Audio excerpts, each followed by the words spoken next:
All right, let's start with our number one stuff. I appreciate y'all. Y'all hit the like button as we get going here, and we'll start it off with our first one right here.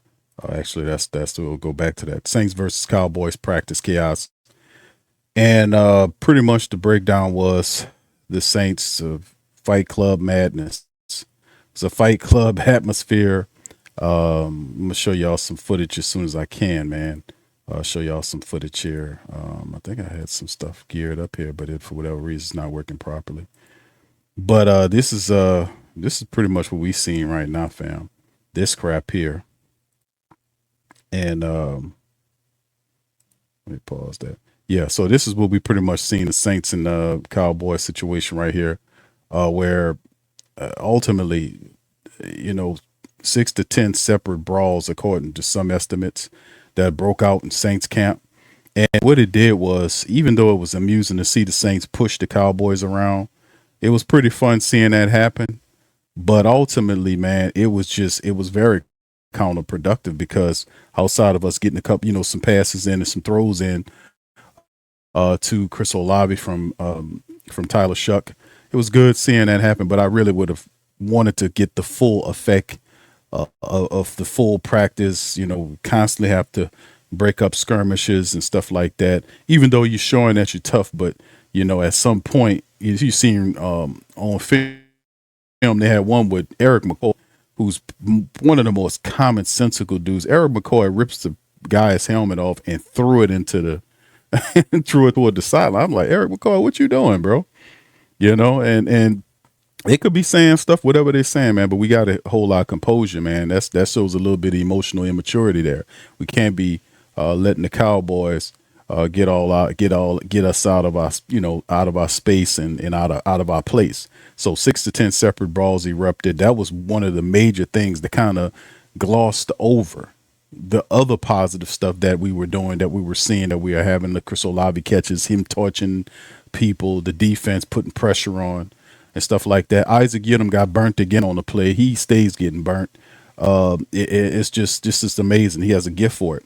But outside of that, the number two, we go through our 20. I got 20 of these talking points, or these bulletin points I won't go over with you guys. The first one's the Fight Club atmosphere. 6 to 10 separate brawls erupted. It was number two, practice nearly ended early. Moore and Schottenheimer discussed stopping it because of the brawls, because it was counterproductive. So guys were like, man, we couldn't totally just get into it and sink into it like we really want to, because it was constantly have to breaking guys up. McCoy's helmet lunch, we talked about that. McCoy ripped off and tossed the Cowboys helmet. I literally just, was watching the footage of him doing that. Just ripped the guy's helmet off and threw it in. He was on some Kyle Turley type shit. I'm like, bro, what you do? Eric McCoy turned into Kyle Turley right quick. What was going on here? He ripped the guy helmet off and threw it. Number 4, Matavo, he had a scuffle as well. Matavo wrestled Jalen Thompson down. Thompson wasn't going to win that. Matavo 6'6" and Jalen Thompson 6 feet 6'1". He wasn't going to win that one. Of course, number 5 was the Reichsteiner in the melee. So Brock Reichsteiner joined the major multiplayer brawl. That was the biggest one, according to what I seen today. One of the biggest ones, where he just grabbed the guy and just suplexed the guy into the ground, held on to him. That was crazy. Donovan Izaraku, who's a defensive end for the Dallas Cowboys, a pretty good one. He was ejected. Cowboys pass rushers tossed after throwing a punch. He got a little extra and started to try to throw some fists around, and ultimately that got him escorted out of practice. Also, big hits in health watch. So Martin Emerson, he brung the fire today. Clean hit on Spanford, and he sparked a sideline confrontation, but it was a clean hit. Number 8, Justin Reed set the tone. Heavy first contact drove the tight end out of bounds. He did some positive stuff in coverage. Had a situation where he fell down. Yiadom had an opportunity in the backfield to guard, I forgot the wide receiver, and he got hit for a touchdown. He burned Yiadom for a touchdown. Now, number 9, Olave injury scare. Now, Chris Olave did get to the medical tent after getting the hit, but he returned back on the field for the final red zone period, when that is something that they had to stipulate like, okay, we got Chris Olave, he's down. We're dealing with Jalen Tyson. I mean, excuse me, Jordan Tyson. He is out for the next 2 months. So you won't see him. Yeah, Jalen Polk retired. You have guys have to step up. So we got Chris Olave, Devine Valley, who was given a rest day. Guys like Bryce has to step up. Bryce has to step up. Barryon has to step up. Bub Means has to step up. Kevin Austin Jr. has to step up. Jalen Marino Cropper has to step up. We see Brock Reichsteiner really not doing up, but suplexing guys. The Saints are keeping them around. So I guess, we'll see what happens there. But the wide receiver room, guys, Trey Palmer, I'm going to throw Trey Palmer in there as well. Trey Palmer, all these guys have a extra opportunity to kind of step up and do something positive for the team from the wide receiver room. Now, before we go back to the points, let's look at this because the Saints did try out a couple of veterans. The Saints tried out some veterans because of the Tyson injury scare. They feel like, hey, man, we might need some veteran help. So what the Saints did, they tried out these two players. Chase Claypool, 6'4", 230-plus pound wide receiver. He was a second-round pick, 49. His career, he had 175 catches, over 2,200 yards, and 13 touchdowns. His scouting report reads rare size and speed. He's a red zone target, vertical threat, physical blocker. Concern is the consistency stuff. He had a long layoff. He's operating with the CFL, and he's seen as a big X as far as the wide receivers position and potential special teams application with Chase Claypool. Then, of course, you look at Josh Reynolds. This is another wide receiver, 6'3", 192 pounds. He is a former fourth-round pick who has over 200 catches, over 3,000 yards, and 20 touchdowns in his time in the NFL. His scouting report is very good route runner, reliable. He's a chain mover, big catch radius, veteran IQ. His concerns is limited yak and explosiveness, right? Makes catches, but doesn't climb and get to the next level. So that's a concern. His best fit, the dependable Z style or a wide receiver 3. So the Saints are looking for potential players that they can put into the wide receiver room that can ultimately kind of help keep things going for the black and gold. And that's just something, that we look at and then we want to figure out, what we need to do here to kind of help this wide receiver thing, because the reality is, fam, it's a concern.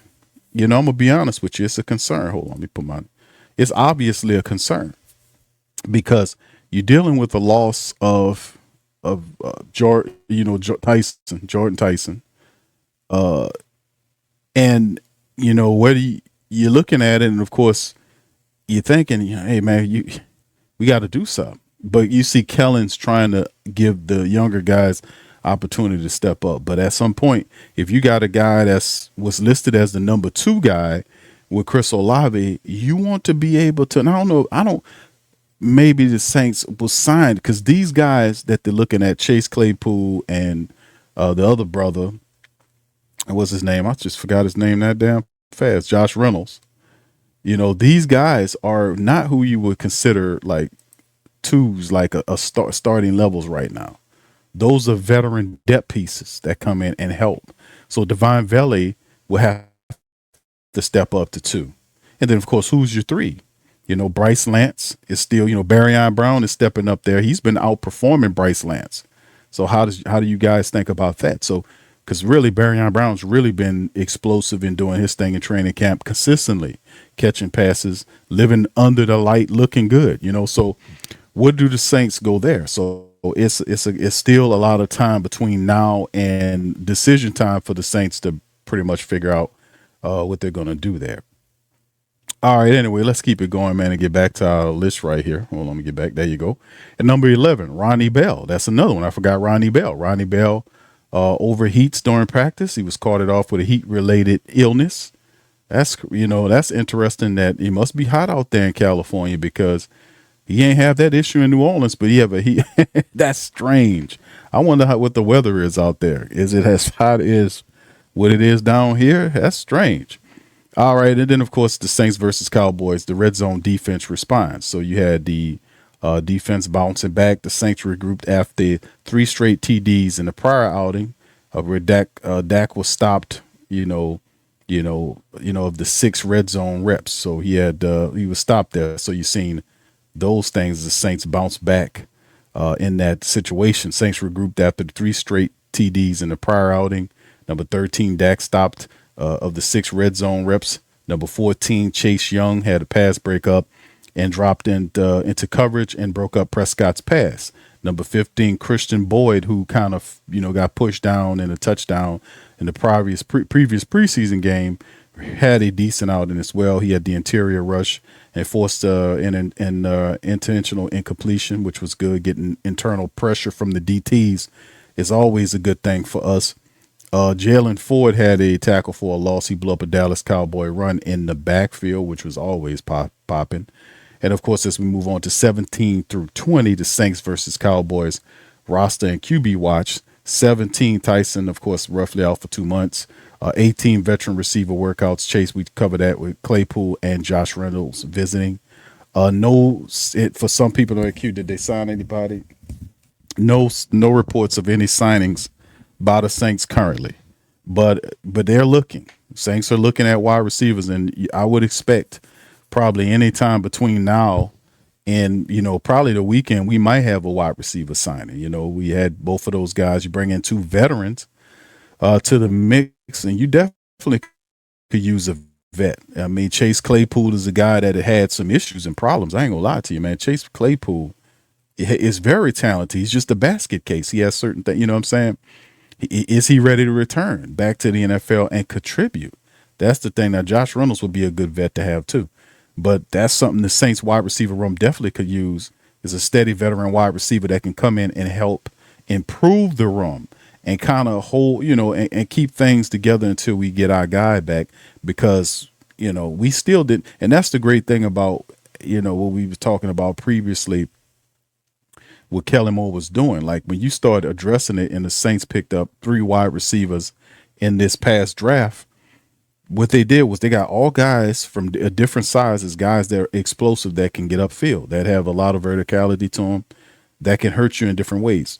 With Jordan Tyson being hurt and missing time for the next two months, according to reports, what that pretty much means is that with all of the other talent that Kellen Moore brung onto the team, we do not lose our verticality. We do not lose our physicality from a wide receiver standpoint. We don't lose any of those things. In essence, we still have those things. And of course, when you if you bring a Chase Claypool or Josh Reynolds or whoever they decide, to bring on to kind of help everything stay together, it will all amalgamate into something that will still be very good. Now, when we get Jordan back later on, then we can see some more success and move forward. But it is what it is. And of course, we talk about Christian Miller. He second round draft pick, had a shoulder issue. Christian Miller dealing with a shoulder issue. Reports early on where it was a concussion. Now it's talking about a shoulder issue. Remember, he's been having that shoulder, and then he's dealt with the shoulder, then the toe. So Christian Miller continues to battle through stuff.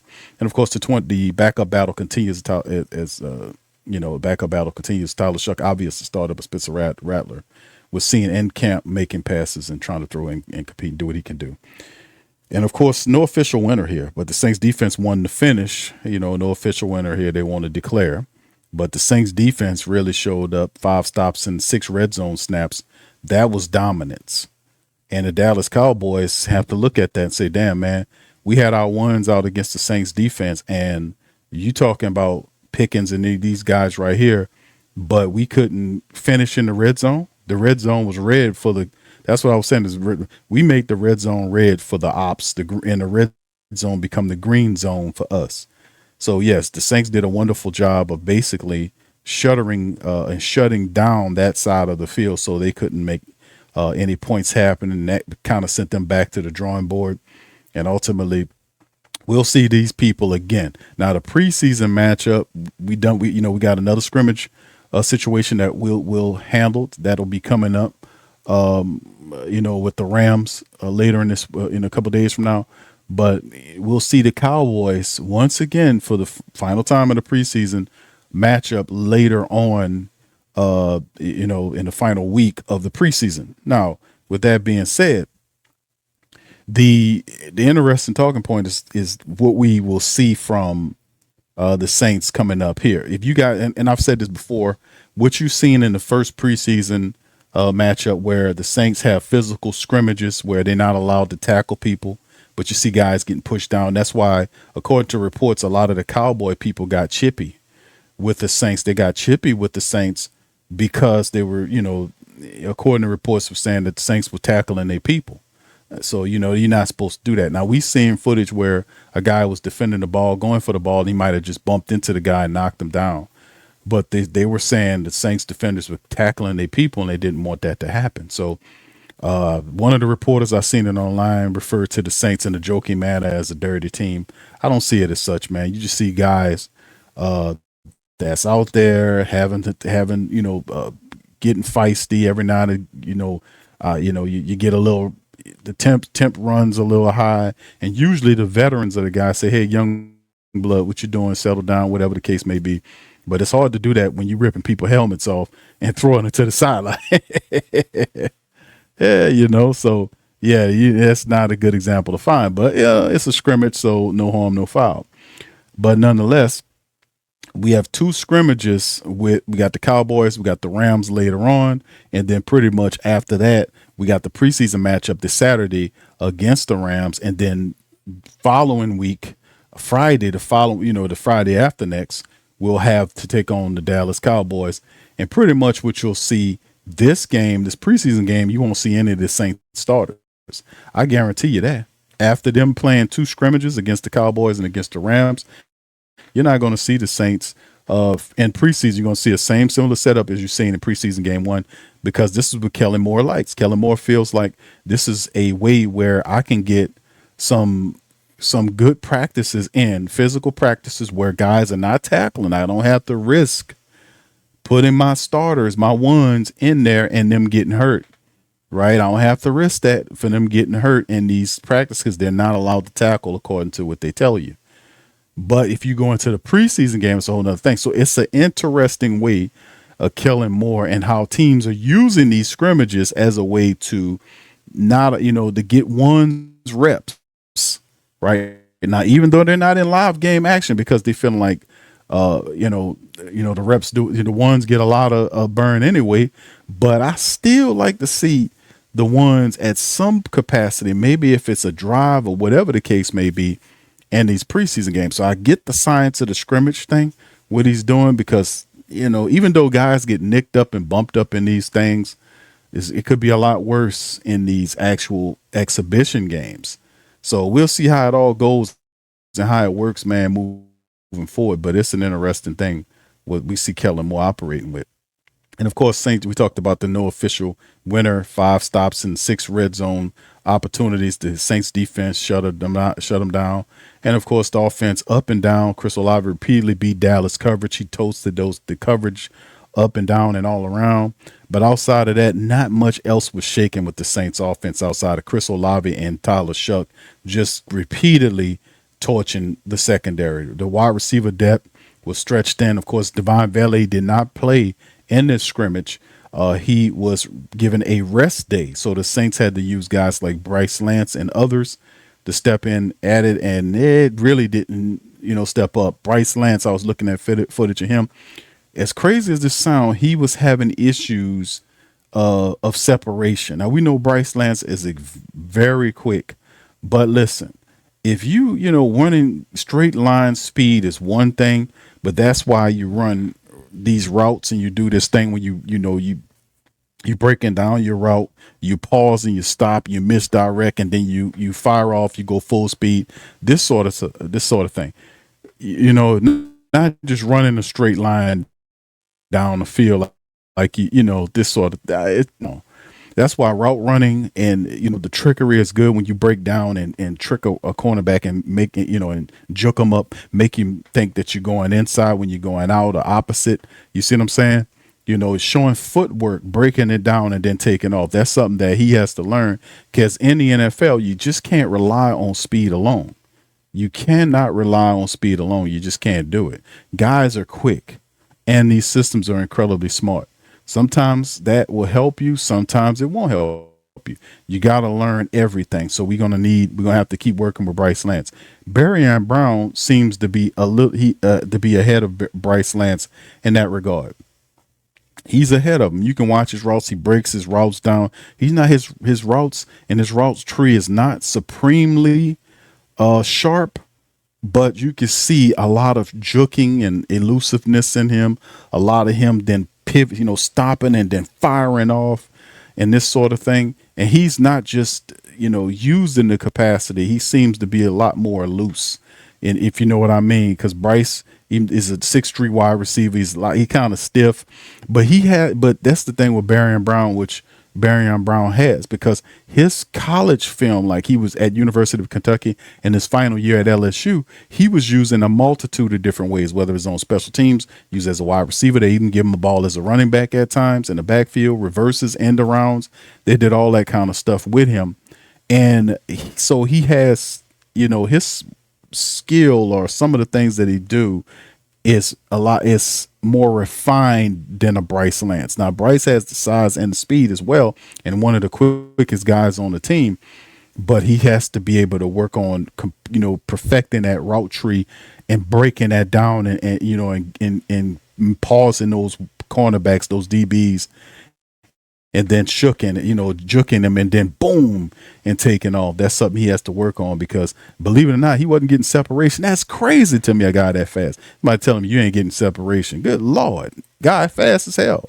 But that just goes to show you got to put the work in, because he ain't the only one fast out there. Got a lot of people out there that can move in the NFL, believe it or not.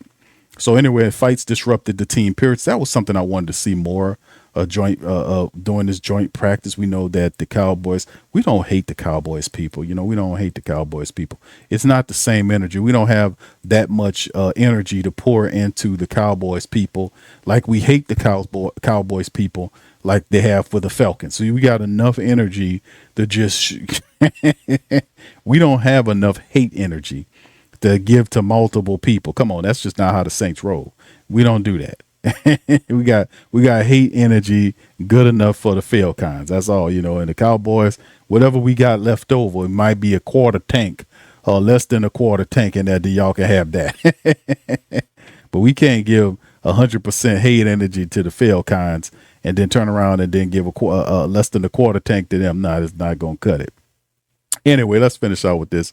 Yeah, fights disrupted the team, period. On defense, very resilient.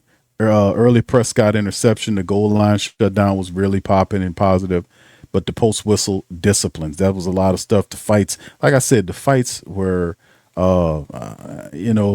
people kind of got lost their minds and all this, and was just a scrimmage and all this kind of stuff. But at the end of the day, like I said, we have to display, and even though it's practice and all this kind of stuff, and this is when you learn it, this is when you develop the thick skin that you're going to need in the season, because you don't want to have this type of behavior to have you to lose a game behind, like you're getting guys ejected from for multiple games. That's affecting the next week. We got to keep cool heads against teams, and usually the most cool and prepared team usually wins. So if they're all rough and their feathers all ruffled and they're upset and they're mad and we're out there smoothly moving about, more than likely we got up under their skin. We can be able to manipulate and beat that team. If they're that emotionally immature, then we can be able to beat them. But we can't beat them if we behaving like them. So we got to kind of clean that up. And I'm pretty sure Coach Kellen he addressed that. Now, of course, the standouts, we talked about it. Chris Olave, Chase Young had some pressure there. Christian Boyd had some pressure up the middle. Justin Reed had some plays. Martin Emerson Jr. too. And just when we talked about having players, whether it's Jaden Price or Martin Emerson, we call for, and we put the call out. We did Mighty Who Dat Nation. We put the call out to find defensive backs that can challenge this Yidam guy, because I'm tired of seeing him get burnt. Like I said, he got burnt again in today, but and he is burnt in camp. It's more burntment than anything, if that's a real word. But if it is a real word, you can attach it to him, because he gets fricasseed. The guy cannot be counted on, man. I was watching the tape, and I know the Patreon. Shout out to our YouTube and membership and our Patreon champions that watched the film study that we did on the Saints and Jags preseason matchup. And I was pinpointing. I was like, this dude getting juked. This guy missing tackles. He getting passes caught on him. It's just like why are we paying $2.7 million for this guy? Why are we here? So Martin Emerson is here, Jaden Price is here, and I think they'll make Isaac Yiadom a thing of the past this year. It's just not good. He's just not good enough to be. He shouldn't be here. He's not good enough. I don't want to see these cornerbacks. He just doesn't look confident. He never whips his damn head around. He don't really have closing speed. He's a poor tackler. Why is he here?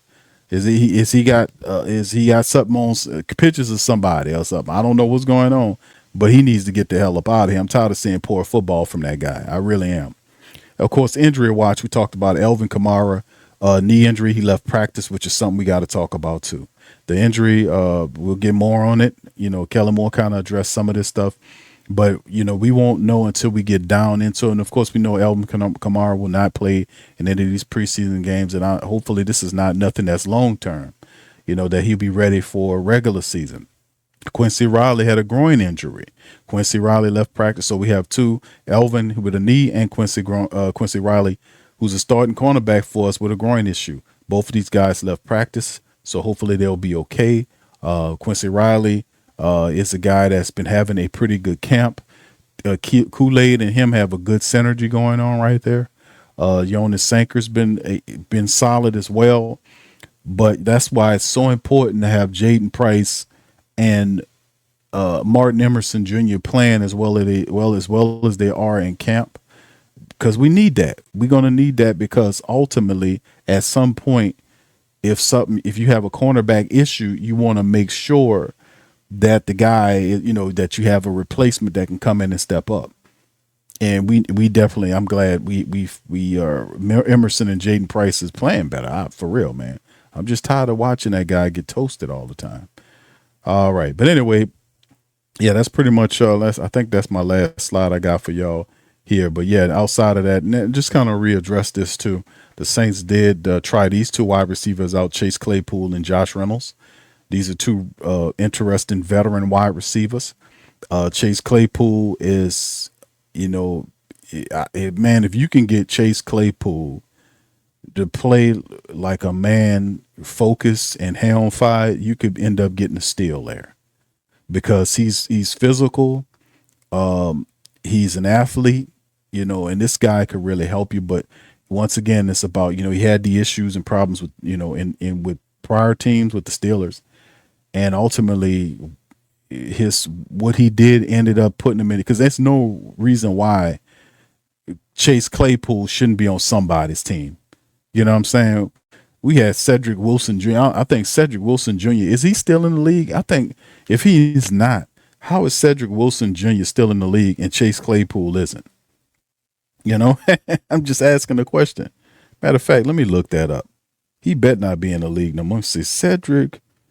Let me see. Wilson Jr. Is he still in the league? Man, you got to be kidding. This goddamn guy with the Detroit Lions. Look at that. See what I'm saying? Yeah, that's right. Cedric Wilson Jr. is with the Detroit Lions.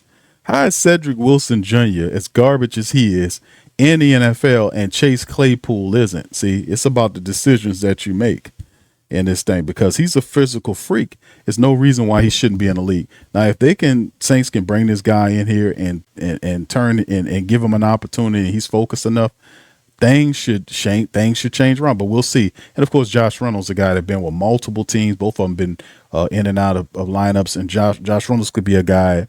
He runs good routes.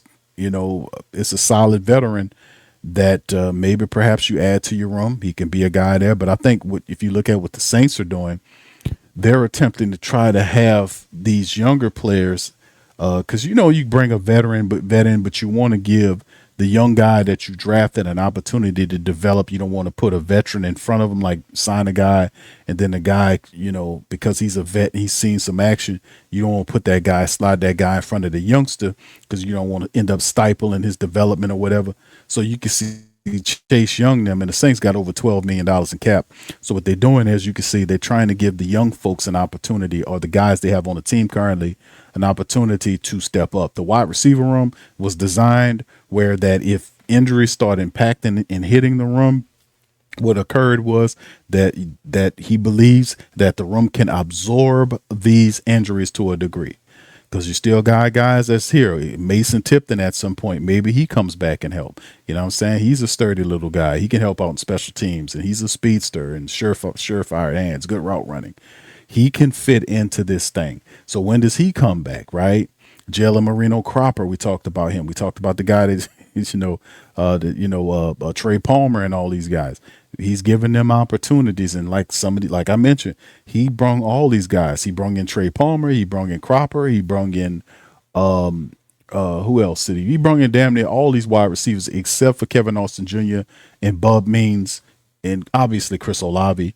All the rest of these guys are Kellen's guys. He brung them in either via trade or waiver wire or draft. So he basically recreated the wide receiver room for the Saints. And as a result, that's what you see today. So he has faith in that wide receiver room. That was his baby. When he stepped in here, he was like, man, we got to do something. He did it. He draft picks, all this kind of stuff, free agents, claim guys, whatever you want to call it, trade. He redesigned that wide receiver room, and he has faith in that room. So we just got to make it to a point, right? All right. Anyway, big ups to you guys. Appreciate you for being in the stream.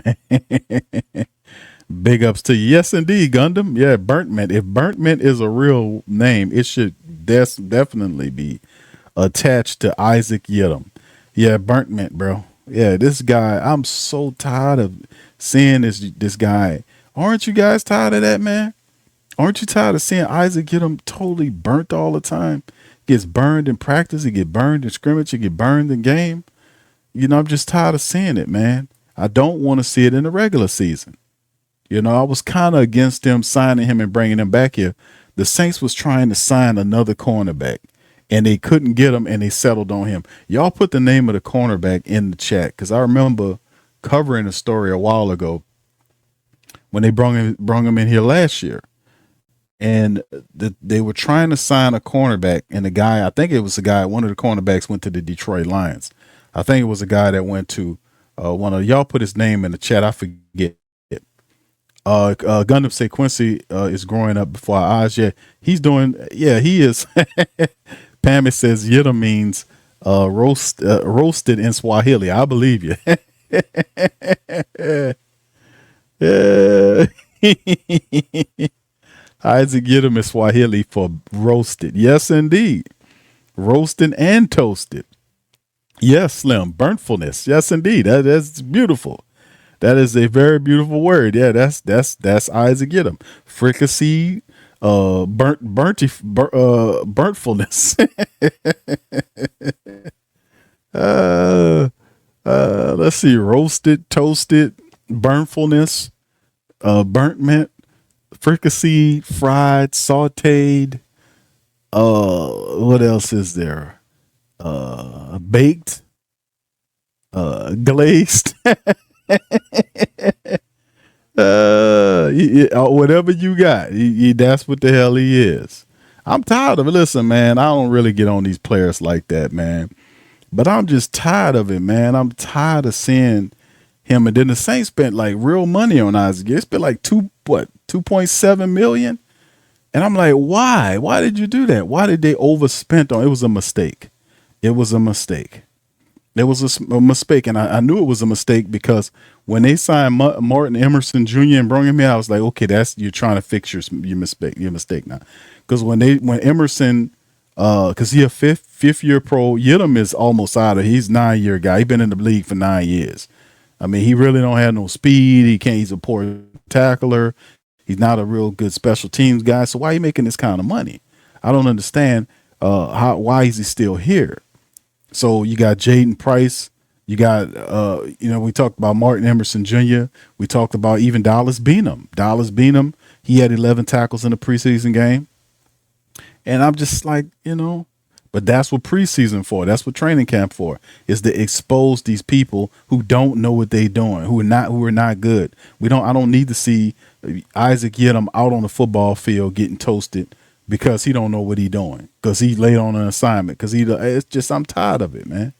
Sick of seeing that guy out there getting burnt. Seeing him all up in practice. So if you practice like you play, then isn't it, if you getting burnt in practice, you're gonna get burnt in the game.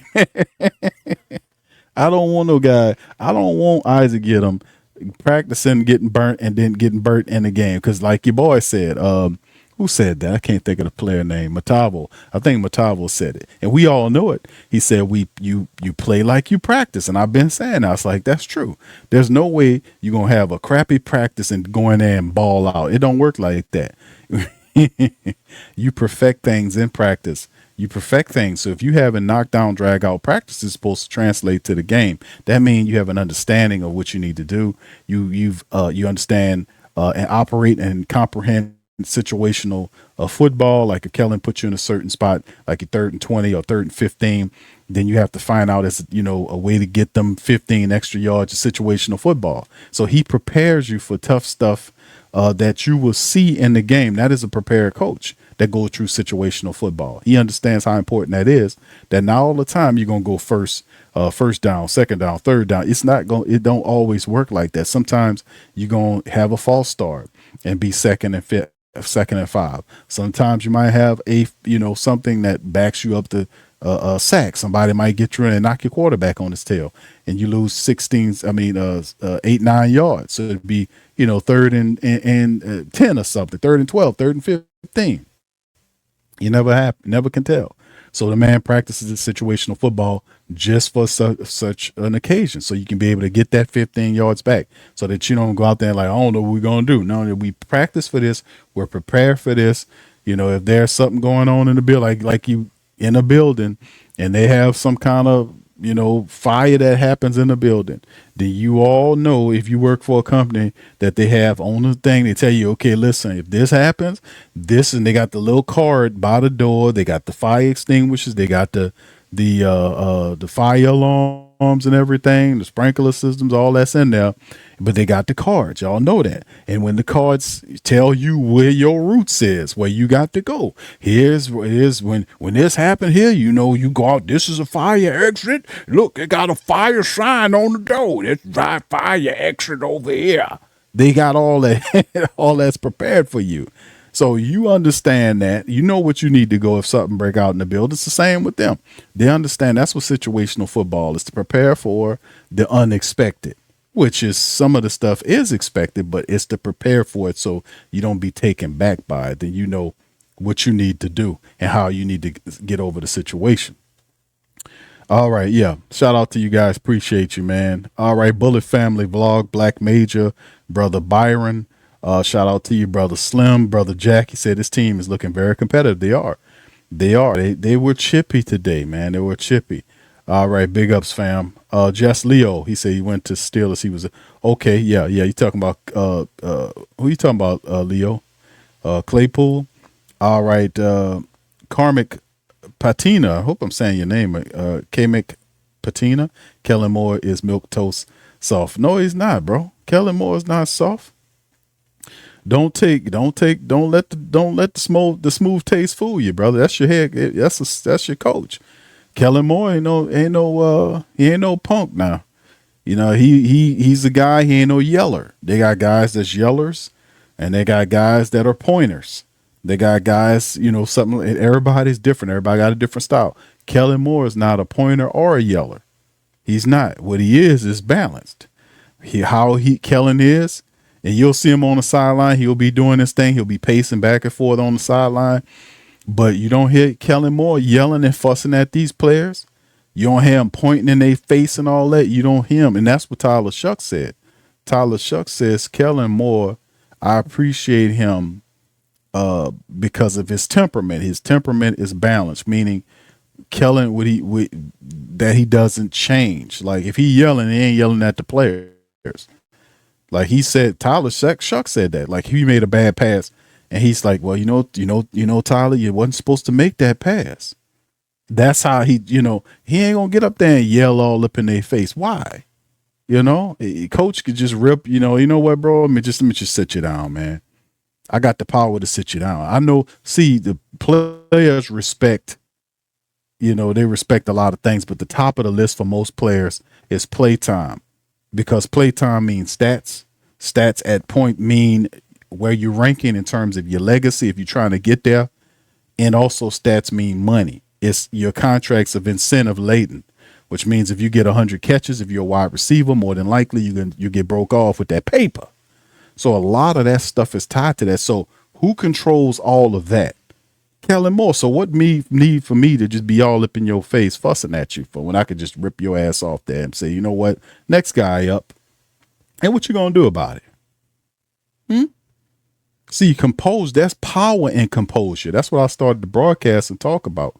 Like, even this is a thing to some other people. And I was talking this to my girl. I was saying, listen, and her spirit is way more balanced and than mine. Y'all know I'm kind of tough, but I'm learning, and that's the journey at level 49. I don't call it ages no more. I call it 40. I'm level 49 right now. But this is the thing that's really interesting. Like, when you're a composed person, right? Spiritually composed or emotionally mature, as some people will call it, then, immature people's actions won't get to you. It won't trigger you. It won't, because it's something about that being, and see, and a lot of these weaker folks believe that somebody that's kind and composed is weak. No, sir. No, ma'am. No. You got that. That's strength. That's power. It take a lot of strength and power not to pop you upside your goddamn head. So a lot of these people out here are showing strength and composure and class in a way. And even to a degree, when you got people that don't like you, if you're spiritually mature, you'll even pray, say a prayer for them. That's strength and power. They're like, what that mean? Because at some time back in my thinking, I was like, man, I ain't praying for nobody that's trying to hurt or harm me. What? No. But you got to understand, they can't harm you.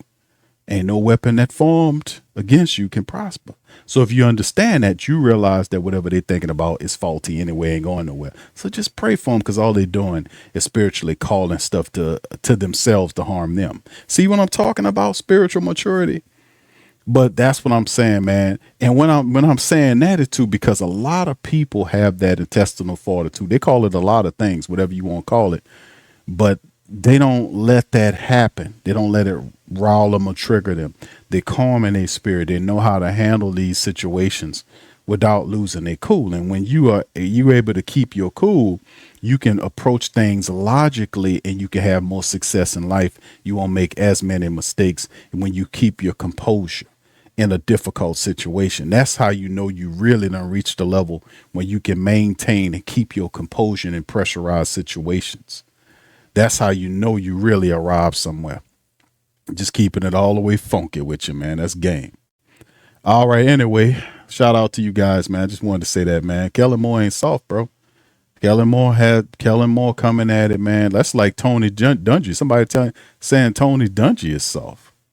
Tony Dungy ain't soft, man.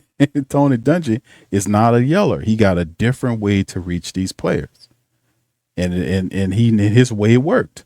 You don't have to spit and spew like a Bill Parcells or some of these, or Marty Schottenheimer. Marty Schottenheimer was a yeller and a pointer. And all at the end of the day, all he ever did was get a red ass face. So, I mean, it's what I'm saying at the end of the day is it's different status ways coaches coach people.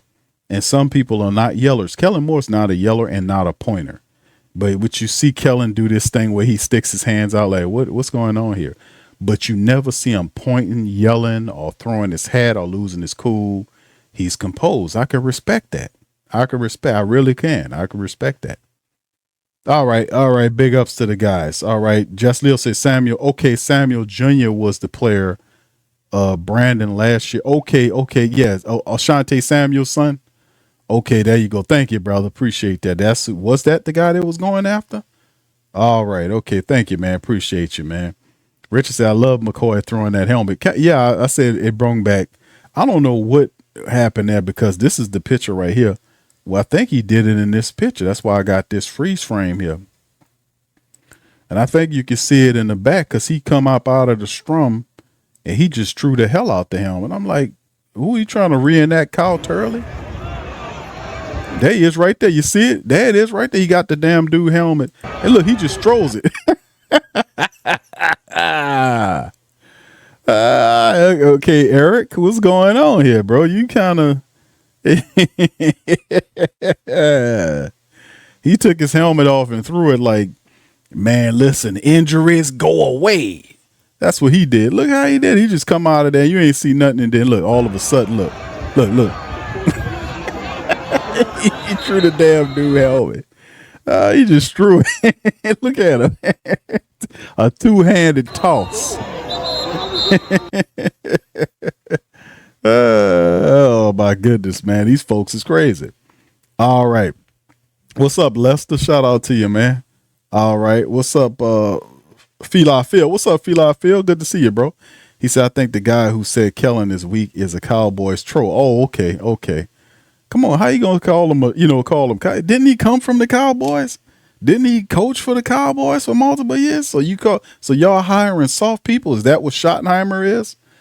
A lot of people saying Schottenheimer got that job because he's Marty's son.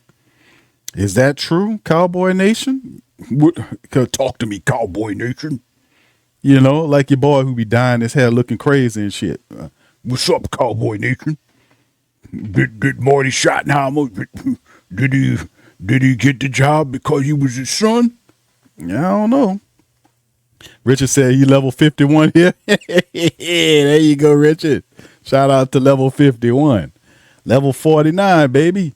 Yeah, Shanti said, thank you, Just Leo, man. Shout out to you. Valdine, what's up, fam? Says Mike Dicker. Okay, yeah, that's right, Val. That's right, Mike Dicker spit and spewed. Ain't do a damn thing for the Saints. All he did was make some of the dumbest moves that ever, the worst, and it's tough to say because we have some pretty crappy coaches. But one of the worst coaches with a Hall of Fame resume that ever coached the Saints was Mike Dicker. He was well past his prime coming here. He came here and set the team back with his dumb decision making. He was awful. He had three quarterbacks named Billy. Well, was it three or two? He had two quarterbacks named Billy Joe, and none of them. And you take both of them and put them together, and they still wasn't. You know what?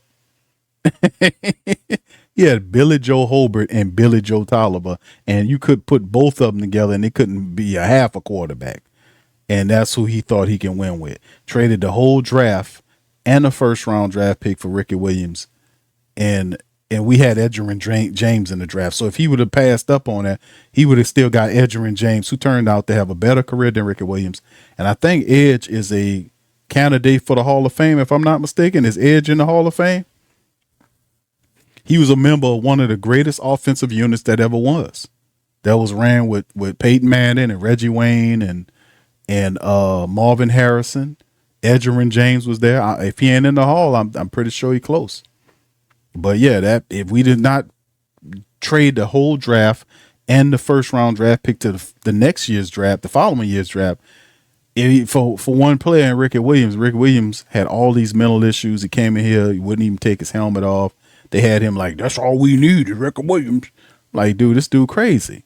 He picked all these players, passed up on guys that were actually really good, and talking about he picking Ditka players. No disrespect to Chris Naoli. No disrespect to Danny Awful Waffle. No disrespect to Troy Davis. No disrespect to all these other guys. But when people talk about Saints players, those guys don't even come up on the list. Those guys were below normal people players that we don't even talk about in the Who Dat Nation. So them Ditka guys were awful, man. Smoke says Q. Fuaga got it together. I didn't like that clip. He got beat clean. Yeah, they listen to that list. No, this was good work for Kelvin Banks Jr. and Tali Fuaga.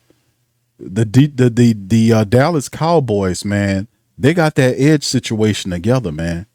They got some good defensive players on that line, man. The Cowboys got that stuff together. They had Von Miller to go to kind of push them over the level. But the Dallas Cowboys offense was a good offense last year. The defense needed more pressure. The secondary needs some help. They had a solid draft. See, I can give the Cowboys credit. I can give the Cowboys credit. The Cowboys content creators understand that I ain't trying to crap on their team. I respect what they got going on over there. When you building a good football team and you using it and you doing what you're supposed to do, then I got to show you love and respect. You know, I don't have an issue with the Cowboys like we got with the fail kinds, right? With the fail kinds. So it's all good. But yeah, they have some really good defensive ends, and that's a good work. That's why I got tired of all of the scrums because I really wanted our young tackles to get that, to get that experience against those Dallas Cowboys edge rushers because those guys are actually pretty good. You're gonna see some stuff from them this year. Barry, shout out to Barry Knight, man. What's up, my boy? Shout out to Barry. DJS Dallas Clark. Yeah, Dallas Clark. Yeah, that's right. That was their tight end, Dallas Clark for the Colts. That's right. Jeff Saturday. That's right, Barry. We had if and I don't want to bring it up, but I just whatever reason it just came up with a spitting spewing ass coach that didn't go anywhere. It was just a horrible time for us, man. Dicker was awful, man. He was just an awful coach for us. Whatever he did with the Chicago Bears, he left whatever good coaching and energy he had there. When we got him, he was way beyond his prime, and we shouldn't have done it. But it is what it is. Jack says picking Dicker players after trading an entire draft and putting a man in a wedding dress is not. Yeah, I don't see. I don't get on Dicker for that because ain't no man supposed to be putting you in no wedding dress and you a man. How you get you to put on? That ain't the worst part. The worst part is he put on a tux and stood next to him with a reggae wig on. How you let that happen? He's standing up there. Like, bro, is you crazy? What are you doing? But that's some of that pay to play crap. You see? It's some of that stuff. That's why I say it's a world behind the world. Some people don't see it. Some people do. It's all about your awareness and how things operate. There's always a world behind the world. It all depends upon what your vision is, your understanding of how things is, your discernment and your attachment to the Most High and how you see spiritual matters. There's always a world behind the world. It's the stuff that they warn you about that look normal, but some of them are involved. But at some point, I always tell people this, young people this all the time.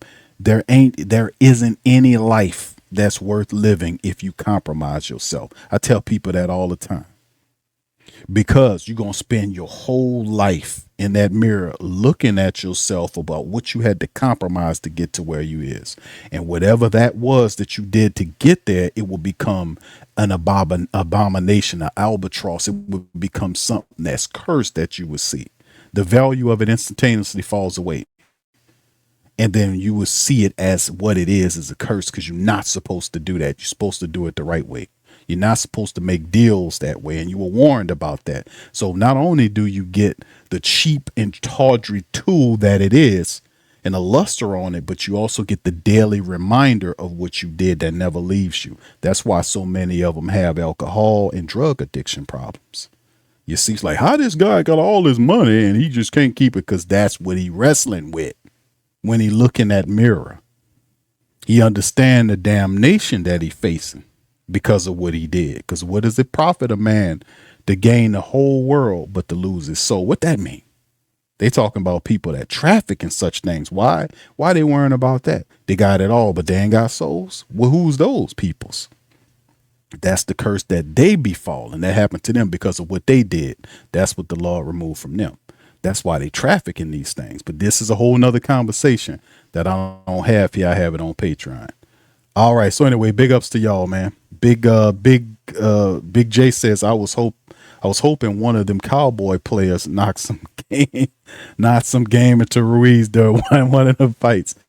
Not from what I was seeing, Ruiz was pretty stout at the point of attack, man. He was doing this thing, and I haven't heard anything negative about Ruiz, to be honest with you, fam. I hadn't heard anything negative about Cesar Ruiz in, so far the last several days or so, at least. Yeah, Jack Caleb Downs got torched. He a rookie, bro. So I expect him to get his comeuppance. All right, yeah, that's right, Big J. Yeah, y'all know. That's why your boy, what's his name, the puffy dude. That's what happened to him. Them people had a guy. He had stuff. He had he had weapons with scratched out serial numbers, and they ain't hit him with that charge. What? No, that's the charge. But it's like I said, man, these people, you got to understand, man, it's temporary stuff. Get it the right way is what I say. That way you have it forever and you have that life after. You're not supposed to go through this shit. Excuse my French. You're not supposed to go through this school here and cheat like that and then expect to have something in extra life.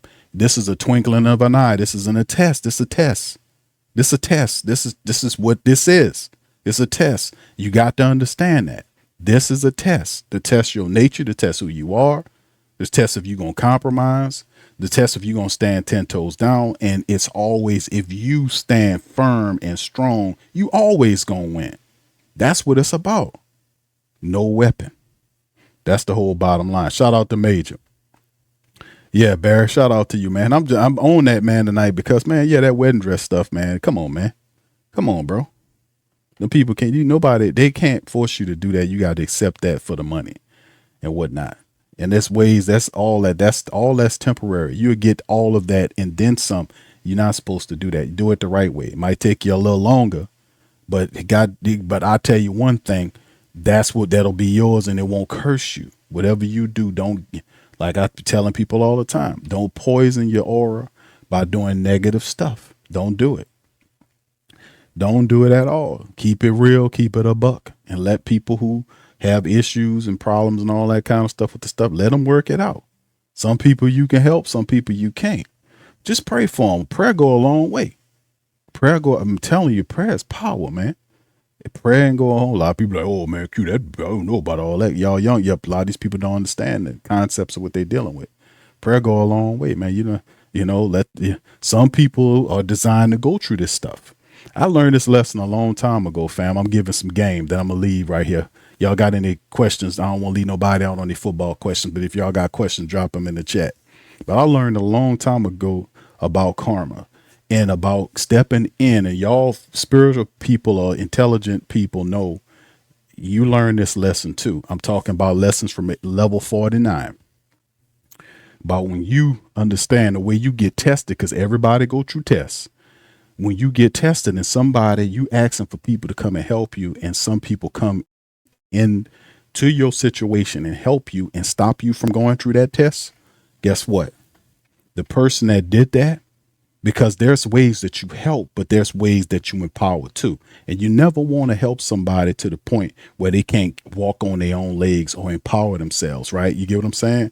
They still have to get the test, because the test comes to give them the strength that they need to carry on so they can get to that next level of understanding of all this kind of stuff. Because this is how you grow. You don't just grow, but just by being here. You got to go through experiences, and how you deal with these experiences will determine whether you see them as good or bad. If you're on a high level, you don't see good or bad in terms of experience, because every experience you get a key from it. You get the understanding, the knowledge of the experience, which is supposed to make you better. It's supposed to elevate your awareness level. That's game. So when you get to a certain level, you're going to understand, you know what? Ain't no good and bad. Ain't no good and bad. What you mean Q ain't no good and bad? Because I gained the key. So if I gained, how did I lose? You didn't. You got the experience. You got the knowledge. You're better from it. You got the understanding. It might not have been pleasant. You see what I'm saying? But you gained. You're smarter than what you were before you went through it. That's what I'm saying. But when if you have a situation, like if you get in between somebody and they supposed to be going through an experience of their own personal test, and you interrupt that test, you're going to incur that wrath of whatever's going on. You might have something good going on and maybe you help them out. The next thing you know, your stuff falling down. I'm telling you, you got to be careful of how you help. Game. You better be careful how you help.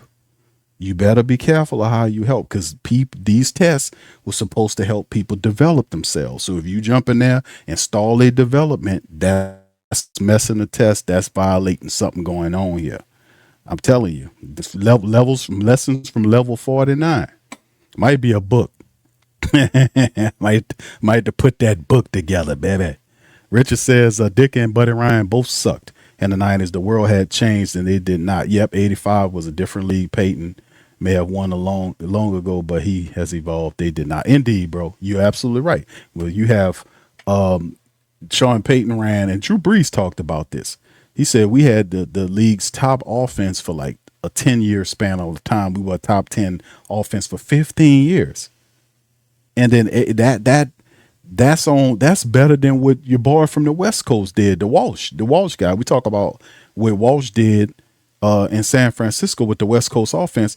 Sean Payton, I'm going from spiritual to football. You see how we rolling today, but all interconnected if you really think about it. But how Peyton did it for a 10 to 15 year span of time, it was amazing because the league is always trying to see what they're doing, trying to copy your stuff and stop it. And he would always change something every year, multiple things every year to keep that offense flowing, and they never could figure it out. Drew talked about that. That was amazing. So, yeah, Sean Payton heading into the hall, too, once he started sitting down. All right, Willie. What's up, Willie? Willie says, speaking facts tonight. I'm just giving game, bro. Something on my spirit to put that out there, man. You know, I listen. Val says, amen, Q. Witness it. Yes, or you see, Val, tell them. I'm trying to live for those who don't know or maybe not be aware. Lessons from level 49. Listen. You're going to either learn one way. You're going to either go through it or you're going to listen. When you go through it, there's an unpleasantness that you have to go through as well. You see? Or there is no unpleasantness. You can just learn from the lessons of others who are wise enough to share their experiences without an agenda. Lessons from level 49. But anyway, man, listen, man, it's cool.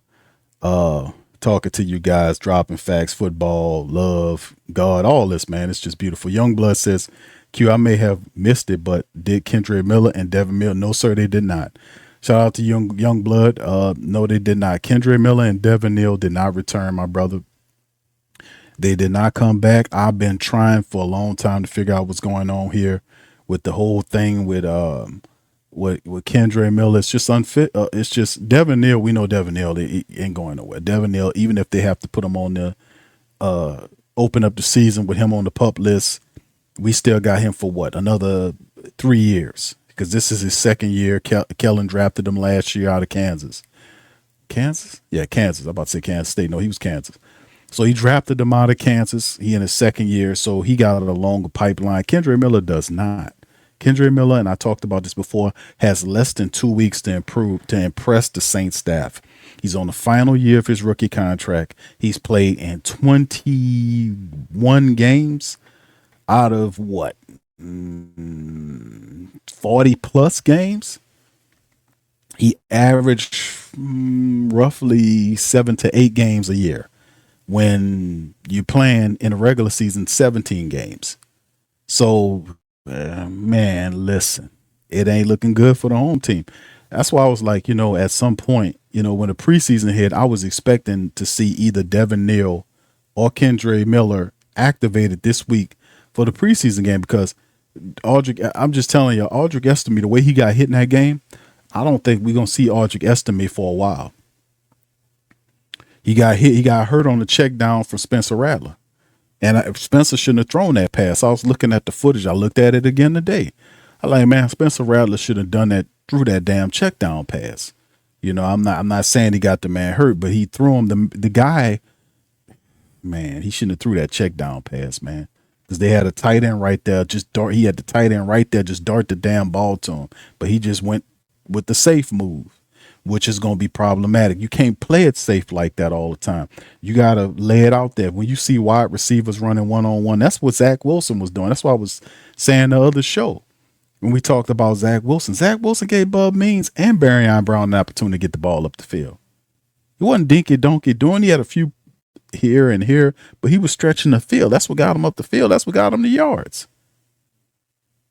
And then it's easy to beat that type of quarterback because the defense said this guy's scared to throw deep. Let's go ahead and move up here. And they crowd all the intermediate area of the football field. Just junk it the hell up. And then you throwing in between there, and you got wide receivers cutting. They got safeties and linebackers in the trees. So what we doing here? If you want to make it easy, you got to throw the ball. He's got to learn that. That's been a criticism of Spencer Rattler. He has to throw the ball. He has to get vertical. You can't run this offense if you uh, don't get vertical. We got too much speed here. You got to be able to throw the ball down the field and one-on-one. You got to recognize the fact that the guy is in a one-on-one matchup and he doesn't have any safety support. There was several opportunities in last week's game he had, according to the film. It's just something that you can't do. But like I said, Audric Estime is not going. I don't think he's going to see no time anytime soon, and which is a shame because according to my count, he was the third back. When you talk about Travis Etienne Jr. and Alvin Kamara, Audric Estime was my tally for the third running back. Kendre Miller was hurt. Devin Neal was out. Then outside of him, you had Ty Chandler, and then you had C.J. Donaldson, the rookie undrafted back out of Ohio State. Audric was running away with it. Now that he's hurt, man, that's a huge loss for us, man. That's a huge loss for us. When Audric hurt that ankle, I was like, oh man. Because Ty Chandler is not made like Audric is a 5'. He's 5'11", about 220, so he's a short back, maybe a little shorter than that. I think he's about 5'10" or something like that. But he's a short back that's compact, that got power. Ty Chandler not made like that. Ty is a 5'11", 205-pound guy. He's a scat back. C.J. Donaldson is 6'1", 230 pounds, so he's a north-south runner, but he's still a rookie.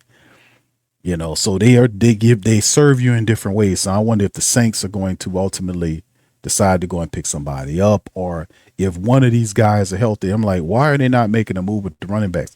They might foresee one of these guys, if not both of them, returning to practice this week, maybe next week. I don't know, but it's not the same energy as what it was when you seen Jordan Tyson get hurt, Jalen Polk retire, Mason Tipton hurt. Then you see the stuff happening. Then they have two veteran wide receivers, not some undrafted guys that you never heard of, but two veteran wide receivers in for tryouts. They didn't do that for the running back position, so perhaps they see or foresee one of these Devin Neal or Kendre Miller coming back. I don't know. We'll wait and see. We'll see. OG says, is it true that Kamara will miss a few weeks? I haven't heard that, OG. I haven't heard that. I did cover a report. I heard him that he left practice with an ailment. Let me see if I can bring that card up again to show some of the family members some of the stuff that we seen happen here. Thank you, OG. I'm gonna have to check on it, my boy. But yeah, this is pretty much what I seen, bro, right here.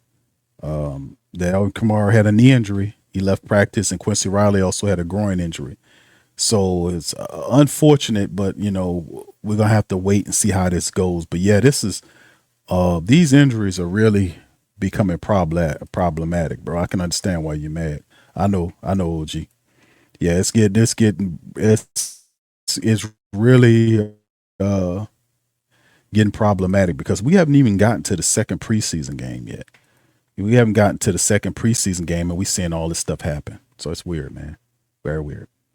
All right, fam. Listen, man, that's all I got for y'all today. First and foremost, I'd like to thank you guys for tuning in the broadcast, man. As always, man, you guys, it's always cool to talk about life and football with the fam.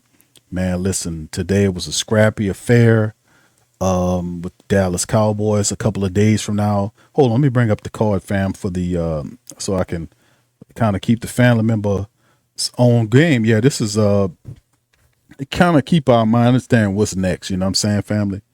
This is a card. That's how we keep it all organized here. Yesterday is August the 18th, and this is the schedule right here. Is a road to week number 1, Saints training camp, brought to you by Sports Coma. Hit the like button, hit the sub button, sub up, and hype the stream, man. Hype the stream, share the stream. Big Q, Sports Coma, representing the mighty Who Dat Nation. This is the road to week 1, California. August the 17th through the 23rd is currently where we are right now. August the 18th, we talked about that. The practice, it went crazy today.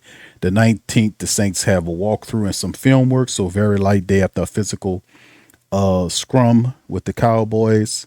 Then August the 20th, they back at it. They got a closed practice with the Rams. So that's a whole nother thing. You know, the Rams bringing it. They got all these other people in there. You got Myles Garrett, and the Rams are picked as one of those top teams there, man. We more than likely, I'm gonna see, fam. I might have a preview stream coming up soon with a Rams content creator breaking down this matchup, man. I'm gonna see if I can make it on my schedule over the next 3 days.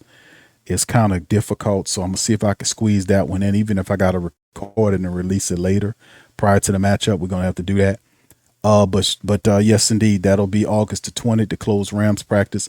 August the 21st, they have another walkthrough, and ultimately, coming up on Saturday, they'll take on the Rams in SoFi Stadium at 3 p.m. kickoff time, Central Time.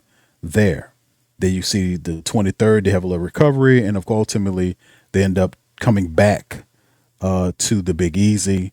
They'll have some more work, and then that starts what we call the Texas side of things, right? From August the 24th to the 30th, they have some install on the 24th. The 25th is the pads and depth evaluation. There's an open practice on August the 26th at Yeoman Stadium, 7 p.m. time. A couple of years ago, I want to say they did them in the Superdome. I went to a few of them in the dome, which was actually pretty cool because I remember they get the best turnouts. They'll have 30 to 50,000 Saints supporters in the Superdome, man, on those practices, just watching the team practice because we just diehards like that. We support our squad. Then August the 27th, we travel to Dallas, and then August the 28th at Cowboys AT&T Stadium, 7 p.m. kickoff time, Central Time, right? And also in that week, I'm gonna have a preview with a Dallas Cowboy content creator as well. We're working that out right now, trying to get all that stuff worked out behind the scenes. And of course, then it segues to August the 31st to August the 6th. August the 31st, they have the roster meetings. And then the following day, they have the 53-man cut downs from 90. So the Saints have to trim that roster down from 90 players to 53. And of course, September the 2nd, you'll see the waivers and practice squad additions. And from the 3rd to the 6th of September, they switch into regular season mode and get ready with the newly constructed 53-man roster to get ready for the matchup in Lions week against the Detroit Lions in week number 1, September the 7th. The installs, the player off days, the first injury report comes out on September the 9th. It's just a lot of stuff before the Saints hit the road September the 11th and travel to Detroit for a matchup with the Detroit Lions at Ford Field on September the 3rd, the first regular season game there. So I'm breaking it all down in weeks and letting the family members know, hey, man, this is what it's looking like coming up from now and over the next few weeks. That's a lot, huh, fam? My goodness, that's a lot. That's a lot right there. That's a lot. Goodness. All right. Nonetheless, man, listen, I appreciate y'all for chiming in, man, on this broadcast. Hit the like button. Also, shout out to, and my internet's not the best tonight, and I apologize for that, fam. But FanDuel 2026 NFC South, it's the what you call it, the line.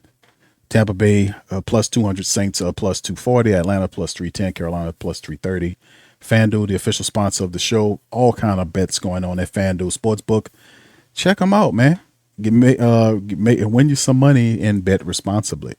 So with that being said, man, listen, I'm gonna cut out on that, man. I shall return, man, tomorrow. Y'all, just a programming note for the family members. We working on getting the NFC South roundtable. I know a lot of people have been constantly asking me about the NFC South roundtables. I had family members that super chatted me to find out, hey Q, when is the NFC South roundtables? We do the best roundtables because the brothers have a lot of respect for each other. We got the first one that I talked to Lo. I was like, Lo, we ain't doing one in a while. Yeah, the last time we did an NFC South roundtable was after the draft, that's too long, man. So we're trying to work it out now to be more consistent with these roundtables because the roundtables is fire, man. We do the best roundtables. Been doing it for a long time, so that's why we're so good at it. But be looking out for that. That could be this week. So keep your fingers crossed on that. We're working behind the scenes to make that work and make the schedules work. So be looking out for that. All right, so that's all I got for y'all, man. I appreciate y'all. Hit the like button, hit the subscribe button. Hit the share button, hype the stream, and I'm going to holler at y'all on the next one. Much love, peace, and who that tell? Who that say they gonna beat them Saints? Who that? Who that? Who that say they gonna beat them Saints? Who that? Who that? Who that say they gonna beat them Saints? Who that? Who that?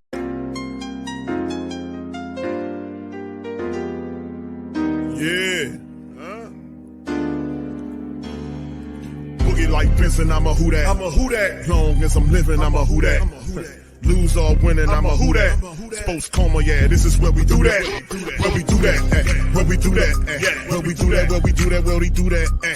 Boogie like Benson, I'm a who that. I'm a who that. Sports coma, this is where we do that. Where we do that. Welcome, welcome, welcome. Somebody please better help. Running this thing like Elf. I thank God every day I'm not a felt. Go to YouTube Live with Big Q and the guys. If you ain't ride or die, the bandwagon get flipped. Been marching in, that was way for the ring. I was yelling out your shade for the championship. Bucking on town, duck down. Falcons, pluck, get shut down. Panthers ain't much touchdown. The vision really belong to us now. So much hate on the Saints, you could probably tell. Ever since Bounty Gate hit the NFL, when things seem fishy and you probably smell the crooked referees or Roger Goodell. Yeah, money like this and I'm a who that. Every day I'm living, I'm a who that. Lose or winning, I'm a who that. It's the sports coma, this is where we do that. Where we do that, where we do that, where we do that, where we do that, where we do that. Boogie like this and I'm a who that. It's the sports coma, this is where we do that. You're listening to the Sports Coma with Big Q and the guys on the PRO Media Network.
Hey, New Orleans! Whether you're catching up on Saints news at Jackson Square, checking Pelicans scores in the Garden District, or staying updated on LSU while grabbing coffee in the French Quarter, there's one place that keeps you connected to everything that matters in our city. From Bourbon Street to the Superdome, from Preservation Hall to the Riverfront, New Orleanians are staying in the know with thewhodatdaily.com. Your daily source for Saints, Pelicans, LSU, and all the sports, music, and culture that makes our city special. At work downtown, at a game in the Dome, or just relaxing by the Mississippi, wherever life takes you in the Big Easy, you can stay connected. Because when you're from New Orleans, you don't just live here. You stay in the NO. That's stay in the know. Visit thewhodatdaily.com and never miss what matters most to Who Dat Nation. Welcome to the Pro Shop, where we create authentic NOLA-inspired clothing for men, women, and children. From Saints jerseys to Pelicans gear, everything's crafted right here in New Orleans. Whether you're shopping the Pro Shop, the Pel Shop, or the Pro Shop Kids, we've got your whole family covered with genuine merchandise that represents our city's spirit. Check for links in the description section below or in the chat.